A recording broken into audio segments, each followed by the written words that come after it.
Contact Entreprise vous présente Libreco.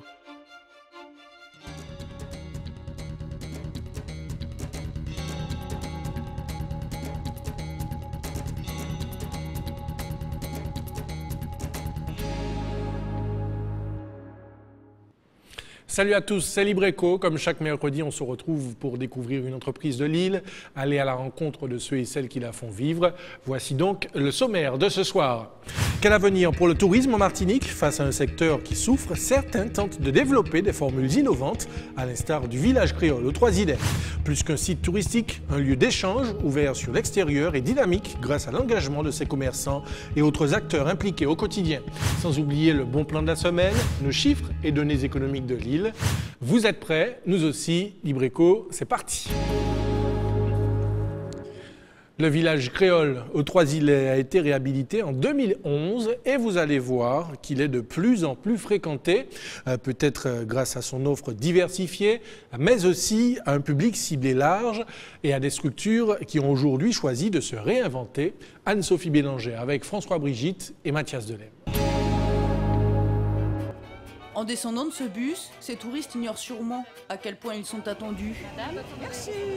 S'ils viennent aujourd'hui par la route, ils sont arrivés par bateau en Martinique, un tourisme de croisière qui subit de plein fouet la crise. En effet, la fréquentation de croisiéristes a chuté de près de 53% en 2011. Alors pour ce tour opérateur, on sélectionne soigneusement les étapes. Et si le village créole est sur son itinéraire, ce n'est pas un hasard. C'est animé, il y a de la musique, c'est vraiment un espace de détente et aussi commercial. Les gens ont besoin d'avoir un minimum d'encadrement, d'organisation, on va dire plus que d'encadrement, mais de pouvoir avoir le sentiment d'être tout à fait libre de leurs mouvements, de leurs achats. La clientèle a besoin de ces espaces justement de services et de prestations, de shopping entre autres. Et elle nous est de plus en plus demandée. Le village créole, c'est aussi tout un concept. En effet, face à une concurrence de plus en plus exacerbée, aujourd'hui, plus question de miser sur un simple hébergement hôtelier. Le village dispose certes d'une résidence hôtelière. On est à la croisée de l'hôtel traditionnel et de la location d'appartements classiques. C'est-à-dire que nous vous proposons un hébergement tout équipé, avec un confort de qualité, mais aussi un accueil personnalisé. C'est vraiment un produit locatif attractif, puisqu'il rassemble les activités, les hébergements, les loisirs. Vous trouvez vraiment un centre d'activité au sein du service hôtelier. Voilà, complètement différent de l'hôtel traditionnel, mais aussi du meublé. Se réinventer, une nécessité sur un marché en crise. Et aujourd'hui, les yeux ne sont plus seulement braqués sur ces visiteurs ponctuels, mais aussi et surtout sur le tourisme local. 60% de la consommation touristique en Martinique en dépendrait. La famille Lesdema, par exemple, vient régulièrement au village créole pour de simples week-ends. Jean-Marc peaufine son swing, pendant que Cassandra fait son shopping. Et quand Catherine s'accorde un massage, Josué, lui, s'offre le grand frisson. Bref, des activités variées pour une famille en quête de dépaysement, à peine quelques kilomètres de chez eux. Je trouve que ce site, il est très bien pour toute la famille, pour se promener. Toute l'année, c'est ouvert. Même le dimanche, on peut faire du shopping. Et c'est très intéressant. Je pense que c'est le seul endroit en Martinique qui est comme ça. C'est reposant, voilà. On se sent ailleurs.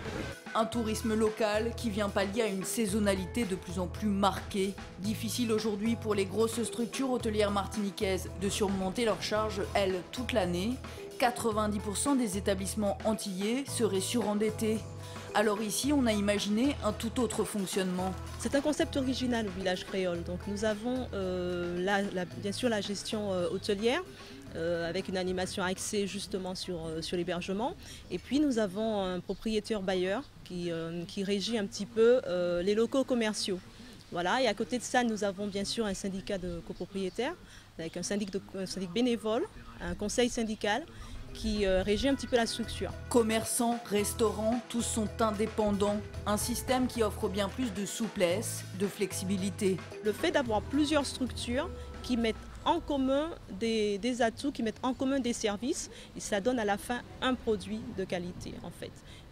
Donc il y a une réduction des charges, une réduction des coûts et un gain considérable pour le client qui lui obtient quand même un produit de qualité, un produit nouveau. En s'unissant pour mieux supporter la crise, ces commerçants font aussi palpiter la Pointe du Bout, la commune des Trois-Îlets, un exemple de tourisme intégré. Et vous entendez de la musique, ce n'est pas la ville qui l'organise, ce sont les commerçants entre eux, dans le cadre de leur groupement, qui organisent cette animation. Et c'est ce dont nous avons besoin, qu'à la Martinique, que des commerçants se rassemblent, se regroupent pour pouvoir créer de l'animation, parce que les collectivités n'ont pas cette capacité-là, et savoir ce que véritablement puisse attendre une clientèle, parce que ce choix doit être donné et laissé aux commerçants. Une affaire de choix, mais aussi une réflexion plus large sur le modèle de développement du tourisme martiniquais, un secteur à réinventer.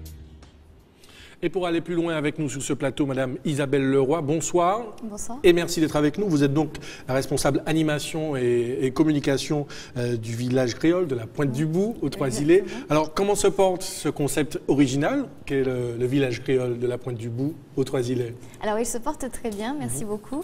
Merci de votre accueil également. Voilà, donc le village créole à la Pointe du Bout des Trois-Îlets, qui est un concept totalement innovant, contrairement à ses concurrents. C'est ce qu'on a vu sur le reportage, effectivement. Voilà. Alors justement, qu'est-ce qui le différencie d'un hôtel ou d'une chambre qu'on pourrait trouver dans un studio, un bungalow, dans n'importe quelle commune de l'île? D'accord. À savoir que c'est un concept unique et vraiment original en Martinique, qui se situe vraiment entre l'hôtel traditionnel et la location d'appartements classiques, et qui propose vraiment plusieurs atouts, puisque sur un même site, nous retrouvons en fait plusieurs activités. Je sais que vous avez beaucoup de choses à nous dire, voilà. On va en parler dans un instant. Oui. Qu'est-ce qui a justement fait le succès de cette structure, puisque vous le dites, c'est une structure qui est originale et unique de notre île. Qu'est-ce qui a contribué à son développement et à son succès au fil des années? Alors c'est vraiment une alternative, et puis le fait qu'il y ait cette zone d'hébergement déclinée par une zone d'activité vraiment très complète a permis ce développement. Alors, en termes d'accueil, qu'est-ce que vous proposez d'original? Alors pour la zone d'hébergement, on propose vraiment un accueil personnalisé avec une structure et une possibilité de location vraiment prête à vivre, avec des appartements de qualité, tout confort et vraiment équipés avec un standard d'une résidence hôtelière 3 étoiles.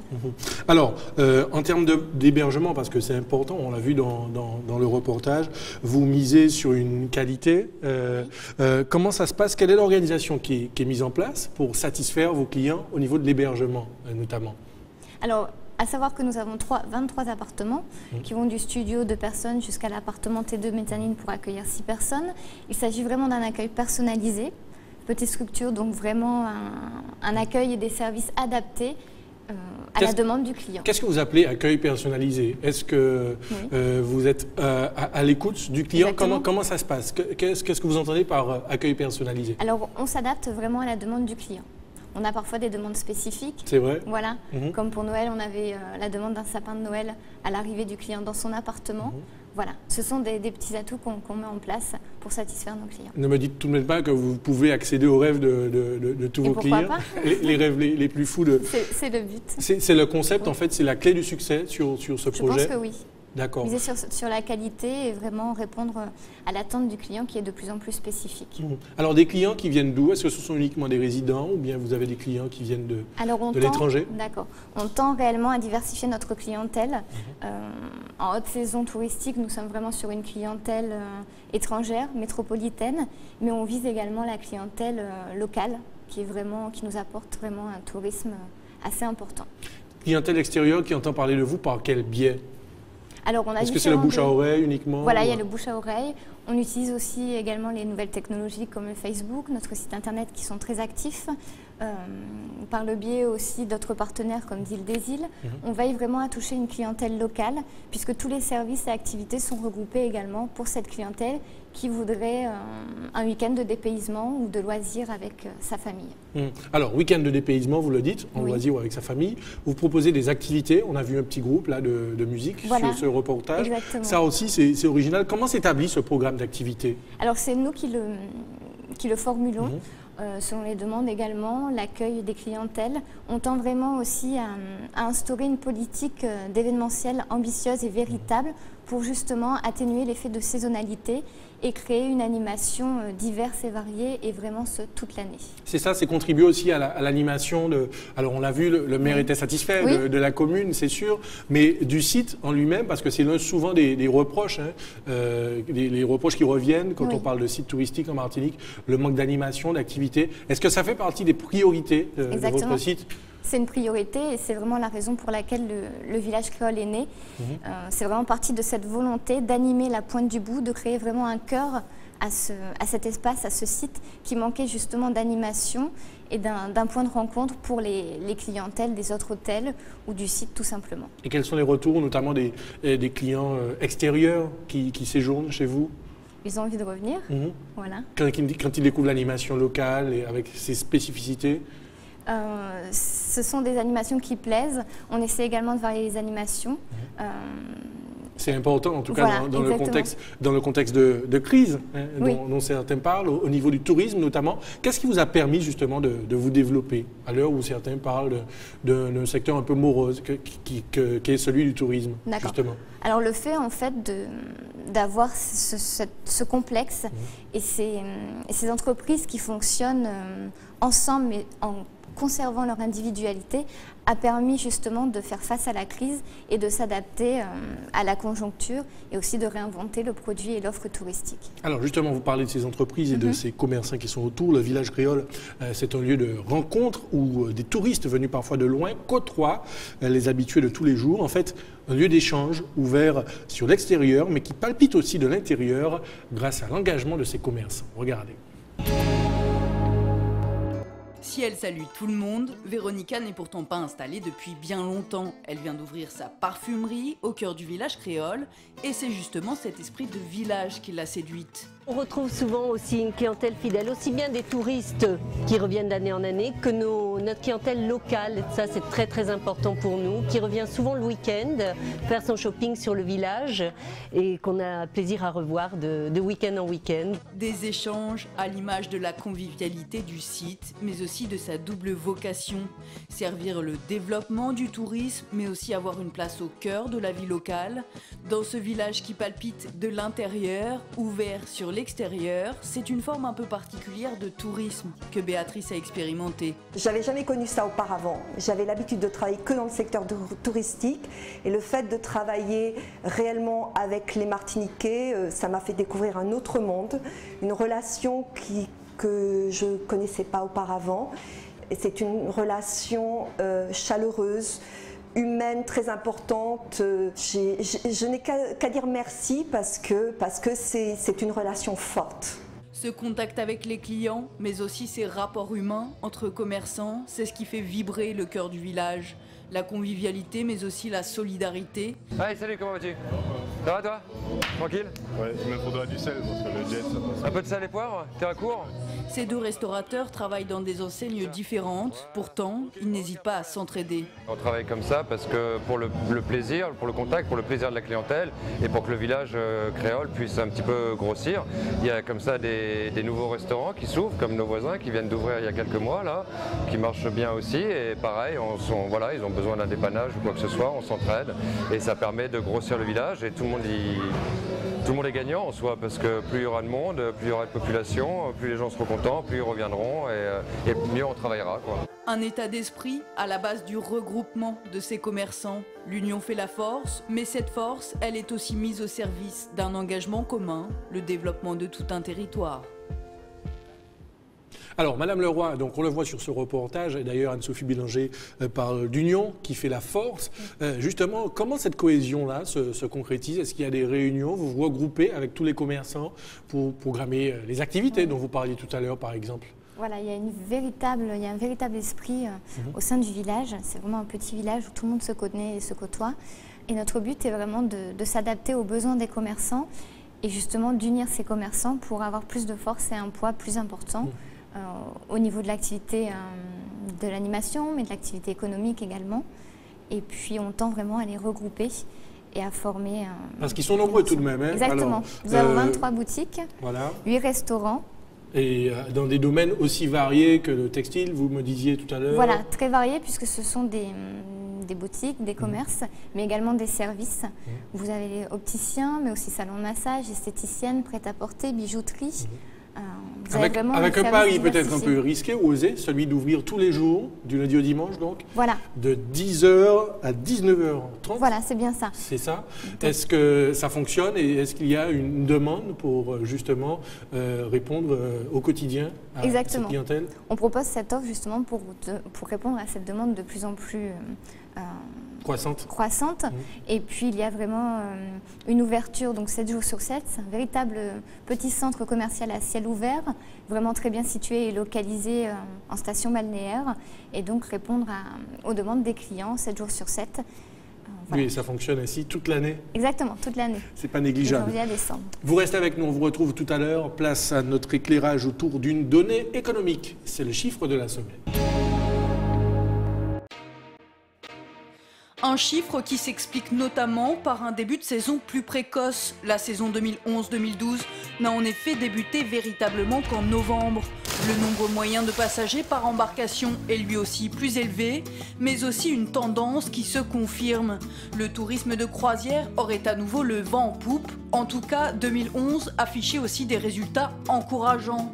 Le nombre d'escales était en hausse de 22%, le nombre de passagers, 109 000, bondissait de 25%. Mais attention, la Martinique n'a pas encore sorti la tête de l'eau et serait en effet loin de la fréquentation du début des années 2000.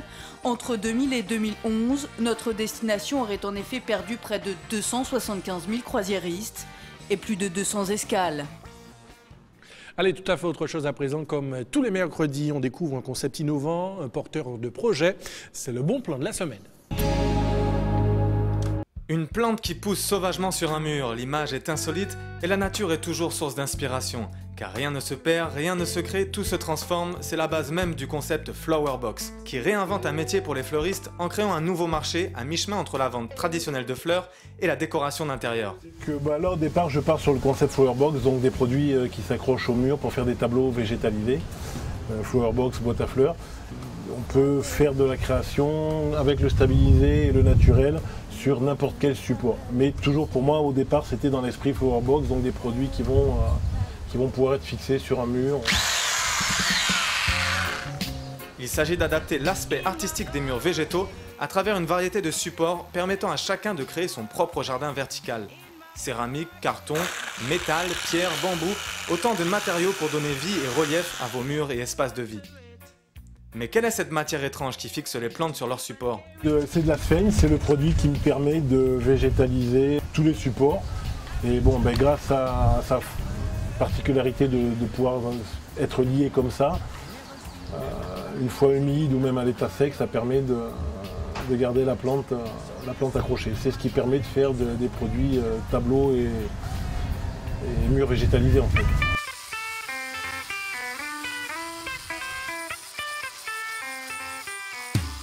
Des créations vivantes qui évoluent avec le temps pour un coût d'entretien minime, car Flower Box propose aussi une gamme stabilisée de plantes qui n'ont pas besoin d'être arrosées et peuvent vivre jusqu'à 7 ans.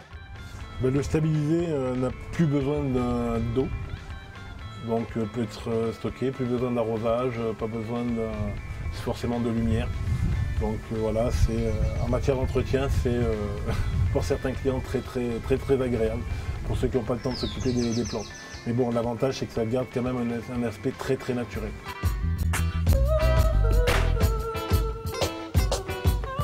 Avec une gamme stabilisée ou naturelle, le support Flower Box permet une composition de mini-plantes pour le prix d'un bouquet de fleurs traditionnelles.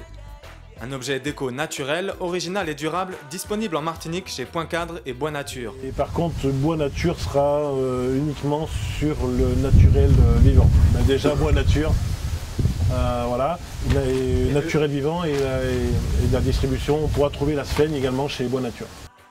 En ce qui concerne les murs végétalisés et la phytoépuration, vous pouvez rencontrer Frédéric Laval. Donc si vous voulez me contacter au 06 96 35 71 80.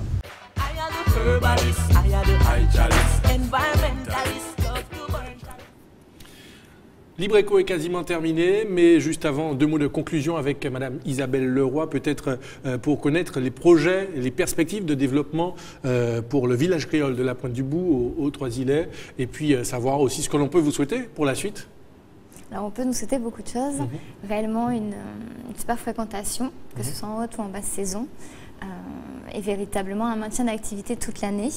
Ensuite, on espère également que nos efforts d'investissement, d'animation et d'interactivité seront également supportés et soutenus par la ville des Trois-Îlets au niveau de leur projet d'aménagement touristique de la Pointe-du-Bout.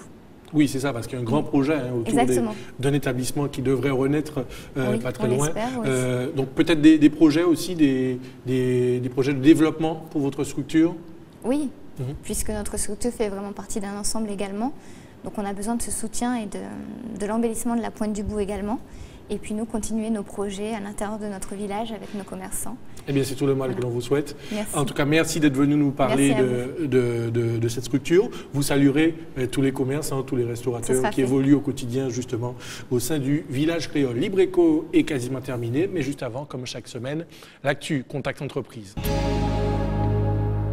Lundi 4 mars, Jean-Paul Joannel, délégué général de Contact Entreprise, est intervenu devant les étudiants en BTS Communication de l'Institut martiniquais d'études sur le thème « Les relations presse en Martinique ». Et puis ce jeudi, Contact Entreprise poursuit le cycle de ses déjeuners débats en donnant la parole à Maurice Laouché sur le thème « Service public en Martinique et efficacité économique ».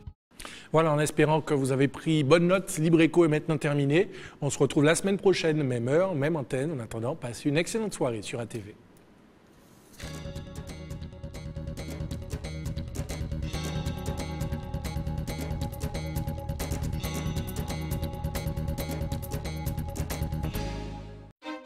Contact Entreprise vous a présenté Libreco. Retrouvez cette émission dès maintenant et pendant 7 jours sur atv.mq.